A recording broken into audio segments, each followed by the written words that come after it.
We'd like to thank Steve Horgan for joining us with the next edition of our Legends panels for the National Federation, and we'll jump right into our series of questions for him. First question, Steve, what role did interscholastic sports play in your life growing up? Well, I actually played football and basketball in high school. And probably the biggest thing I learned was winning isn't everything. And the reason that I learned that was in my senior year, and I was captain of both the football and the basketball team. Our football team went 0-10, and our basketball team went 0-20. But I stuck it out. Wasn't about to give it up, and I don't ever believe that that was even a thought to stop. But it definitely gives you some perspective in your life, and it wasn't something that was even a consideration to give up. So winning isn't everything, and it was more about the playing and being with the group that I was with. That's one of the best answers I think I've gotten on that question. Wow, talk about building resiliency and everything else that we talk about through high school sports. So you definitely felt every bit of that in your playing days. So after going through your sport experience as an athlete, what made you decide to become an official? Well, my family has always been, my wife and I have always been involved in sports, and she actually took on officiating basketball, and then they were also looking for more officials at that time, and we're talking 40 years ago, when we were both very young. And so I took on basketball and started refereeing basketball, and did that for just about 2 or 3 years, I think it was. And then I took on playing field hockey, because my wife is still coaching field hockey at the high school level, and has so for just about 30, geez, got to be 35 years or more. So I got involved in field hockey at that point, played a bit, and then took on the officiating locally because they needed officials. And so that kind of got the bug in me, let's say. And then with just some connections of playing with the men that I played with, and even the local groups. So I actually started with the Delaware Field Hockey Umpires Association here. And they were very good to me, and the people were great. So I learned a lot, and then kind of just, it led me to becoming an official and sticking with it over my years. Was there a moment where you really decided that officiating was something you wanted to do for the rest of your life? Yes, as I went through with the local group, and of course I had played hockey with a men's team, and what ended up happening was the men's team I was playing with was disbanding. They were out of Allentown, Pennsylvania, because they had to travel to New York City to play field hockey every weekend, and that was getting kind of old with them. But since I took up officiating locally with the high schools here, and they needed officials there, some people kind of suggested that I give that a try. So I did that quite a bit, traveling back and forth to New York City to get my, let's just call it, training. But I got the bug when some people suggested that I make an attempt to umpire internationally. And there's a ladder you have to climb through that, like there is anywhere. But it was something that, never thought about really, but when you get the opportunity, I just kind of took it to see what could happen. And then, I'm very blessed to be able to do what I've been able to do over my career.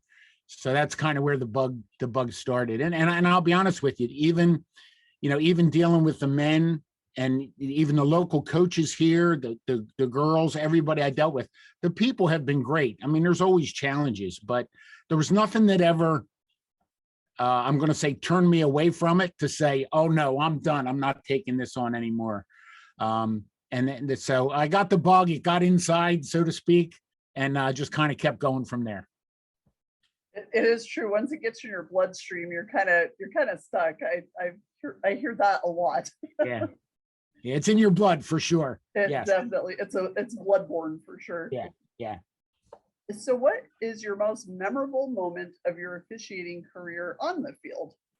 Okay. I was very fortunate. 1996, I actually did a men's game between India and Pakistan.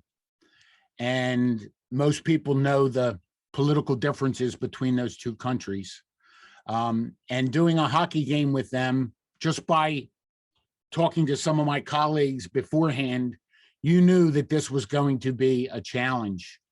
And the game that I had was in Atlanta in 1996. And the game didn't start very well. A lot of physicality, a lot of things that just didn't go right in the first minute of the game.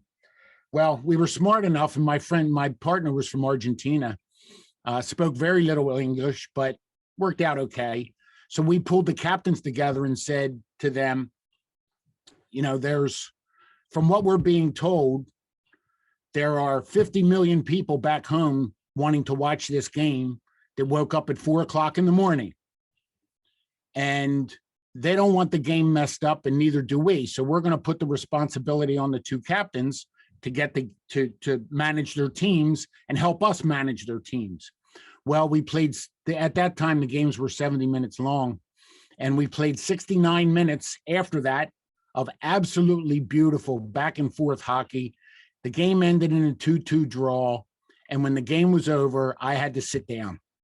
I was very emotional after the game. It was that intense, but wouldn't have wanted to be anywhere else. The rush, let's say, that you get from something like that is just something that probably only officials can know.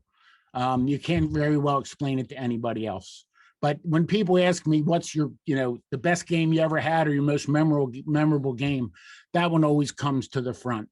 And probably because of the undertones of the politics behind the rivalry between the two. I mean, you can talk about Duke and North Carolina all you want. Okay, sorry. There's no rivalry like Pakistan and India, but that's my opinion. But all due respect to all of them, it was a great game, very memorable for me, and that's the one that really sticks out in my career. I can absolutely understand why. As you were telling the story, I had goosebumps. I was like, oh my gosh, that's an amazing story. Well, it's an opportunity. Yeah, it was just an amazing opportunity. I happened to be, appointed to the match. I'll be honest with you. I was very nervous, even somewhat scared. I mean, it's the first time I had done one of those matches, and but you work your way through it. You do the best you can. You walk out with your head high, and everything in this instance went very well. So that's amazing. With regard to field hockey refereeing, what's your most memorable experience of your officiating career off the field?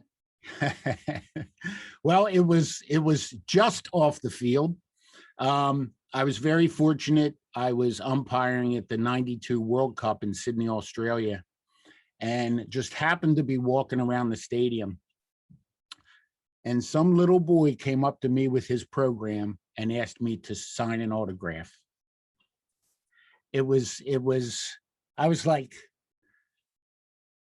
you sure you got the right person? I mean, I'm an official. He said, and he actually called me Mr. Horgan to get my attention.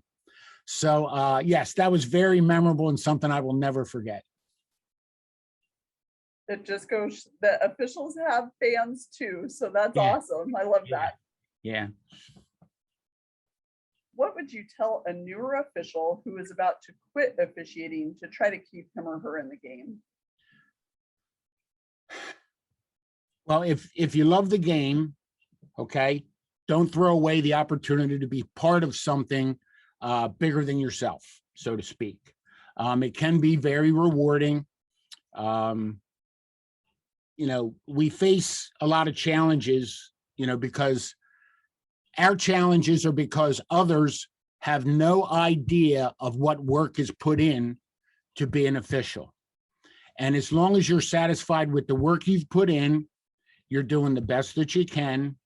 You know, don't just throw it away because of one or two instances, let's say. If you love the game, you want to stay active, even give back to games that, so to speak, give back to the game that you love. Stay with it. Stay with it. And really, you know, of course, I have 40 years of experience, so I think I can say this. It kind of puts you on a level above, I don't want to say above others, but above life, so to speak. It gives you a respect for everybody's perspective of things and how you have to deal with that as a person. So, you know, you can disagree with my call, but doesn't necessarily give you the right to yell and scream about it, right? I'm just doing my job. Officials are out there doing the best they possibly can with the education that they have. And as long as you can keep that in perspective, you know, you want to keep going. You don't want to lose an opportunity to be part of something bigger than yourself.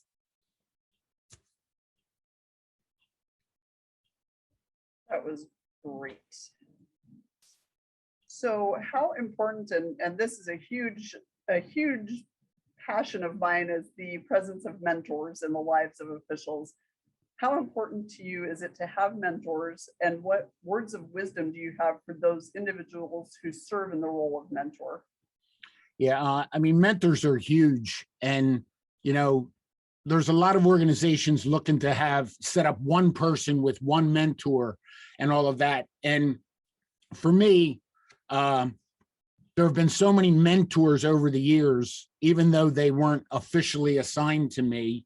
You know, you have a group within your officials, you befriend some you know you can talk to, some that'll give you the straight scoop as necessary, good, bad, and indifferent. So you try to gravitate to all of those and take what you can from each one and then kind of build yourself. So that's how, you know, you can't be the same as, you know, lack of better wording, not everybody can be a Tom Brady if they want to be a quarterback, and not everybody can be a Kobe Bryant. You got to go out and do the best you can with what you have, and learn as much as you can to be the best that you can. And so mentors are, I've had plenty of mentors and still have mentors as I manage umpires now. There's other folks out there that have done it longer than I have. And so we kind of pull things from them as well. So you'll have mentors all your life, and no matter what you do. And to the mentors themselves, the only thing that I would say to a mentor is be patient, listen more than talk in most cases, and do the best you can to guide someone without dictating to them what they should or shouldn't do. And I think in my world, or in the hockey world rather, you know, we have officials and we have folks that are acting like members, and they say, well, you should be in this position or you should be over here. Well, that doesn't teach anybody why you're there. It's somebody dictating to you to be there, right? Well, number one, how do I get into that position? And why am I in that position?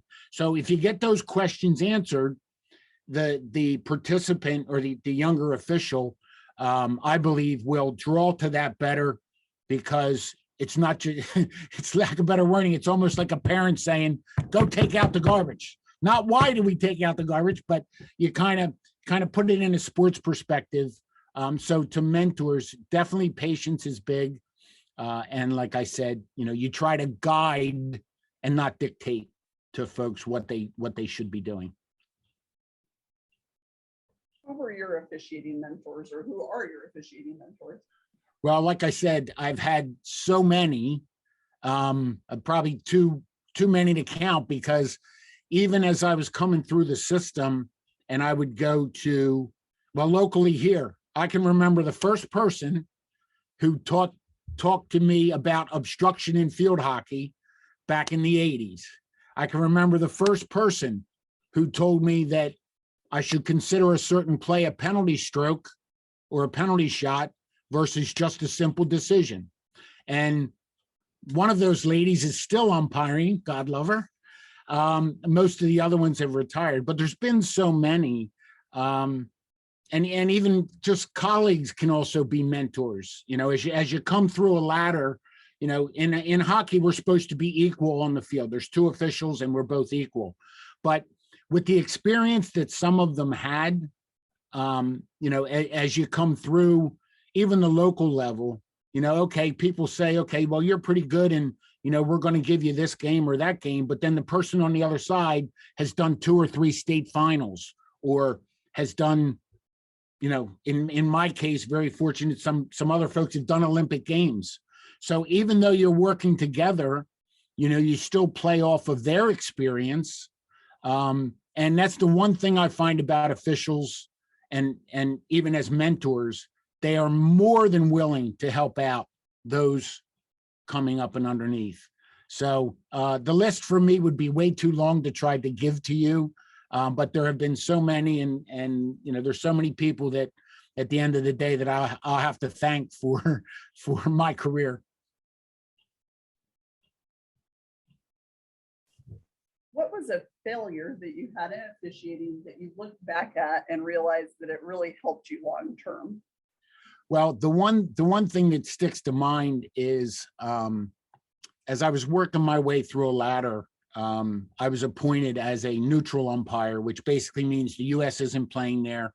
So I was sent over to Ireland to do this tournament with the anticipation and everyone's anticipation, even my local folks and the people that were sending me there, that I would do well enough there to go to the, what they called at the time, the World Cup and Olympic list of umpires.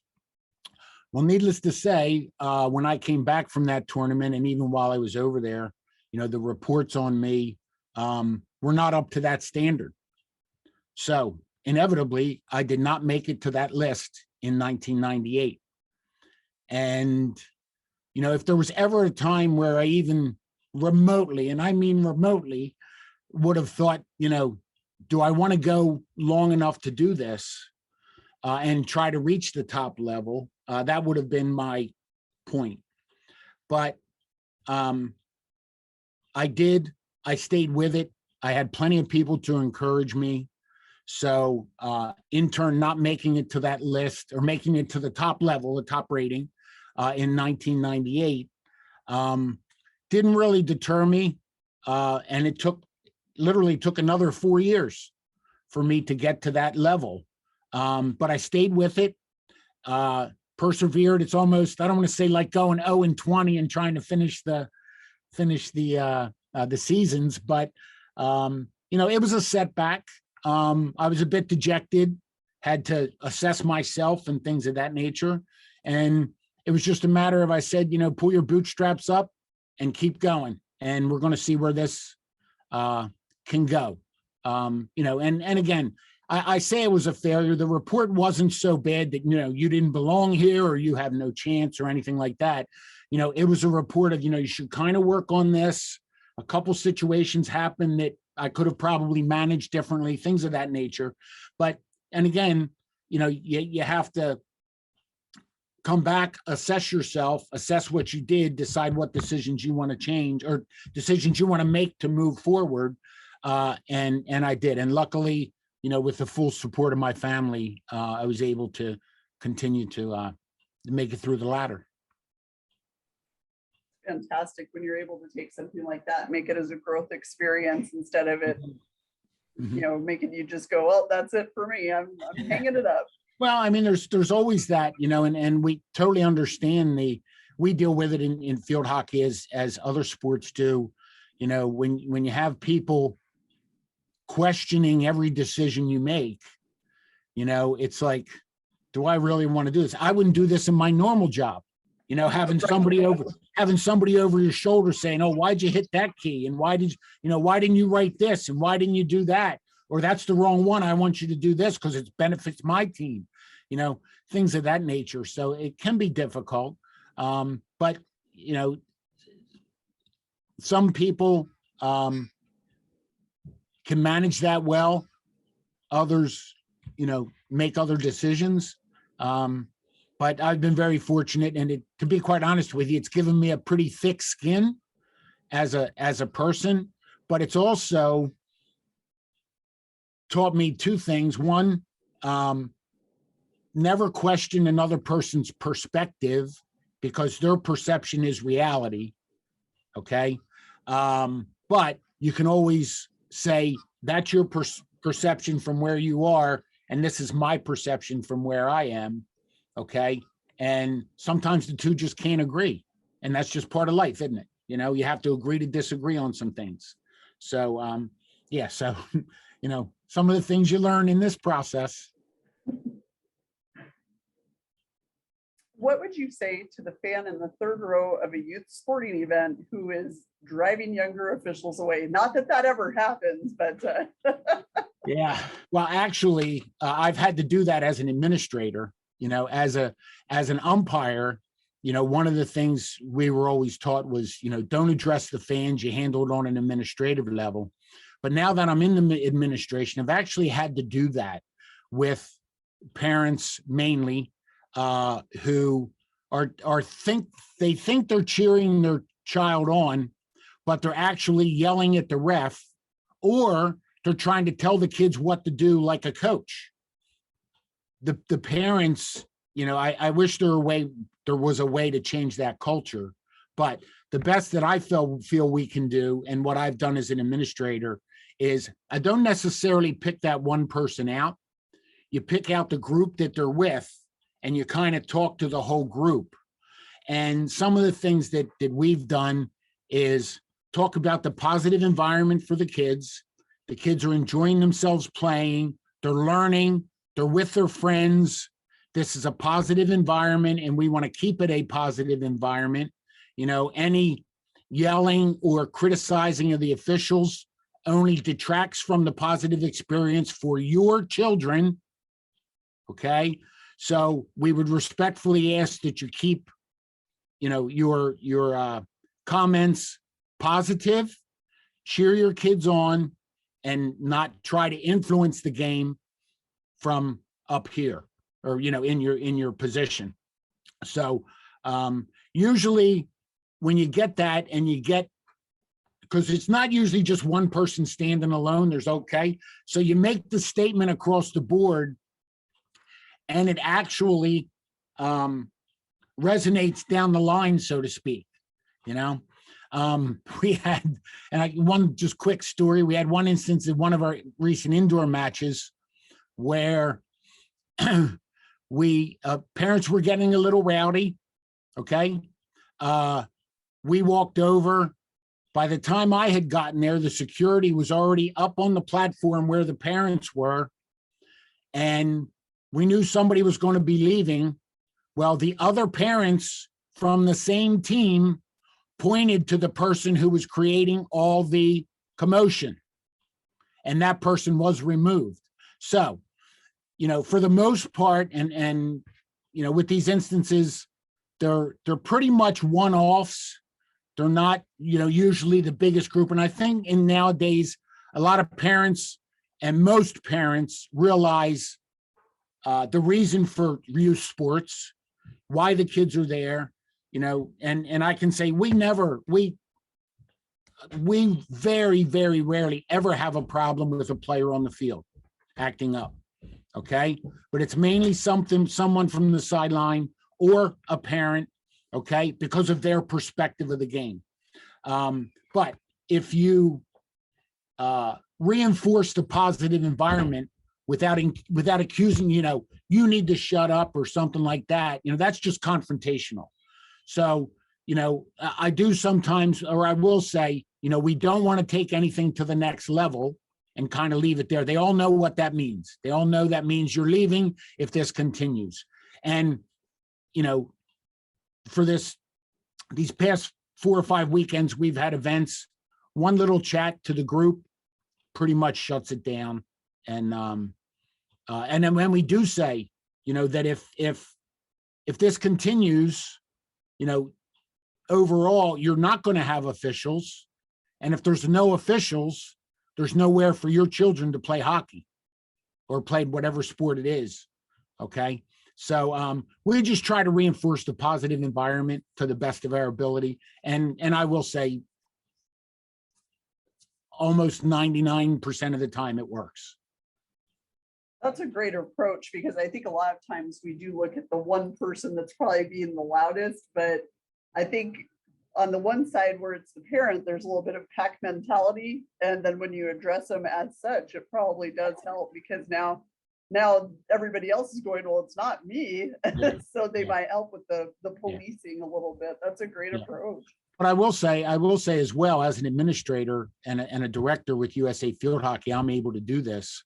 I also, when I did notice it, complimented the groups of parents who were being always positive, nice hustle, way to go, things like that. Not trying to coach them, but just kind of be positive reinforcement for their kids. So, given that opportunity, spoke to a number of parents for that. And of course, they're very appreciative just to have their kids out there playing in an environment that's positive. So that works well as well. That's awesome.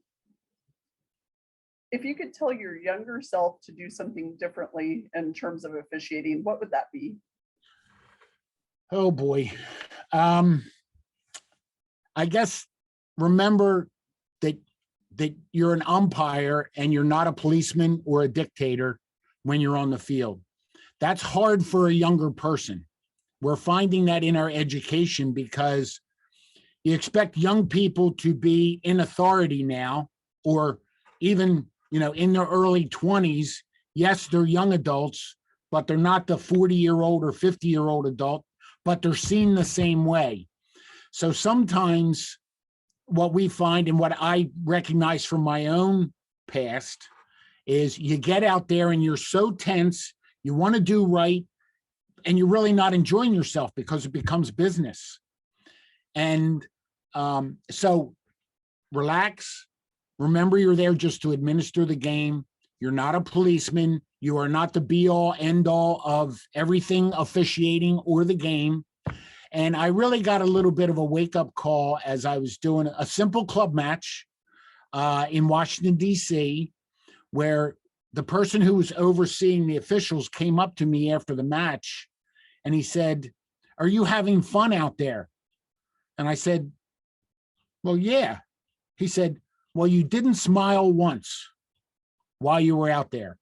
And there was a couple instances in the game where, pretty much everybody around was giggling about, lack of better wording, a player falling backwards, the little giggles, or the, something funny happens or weird happens in the game where people were all excited about it, laugh about it and all that. Well, apparently I must have had the stone face for the whole time.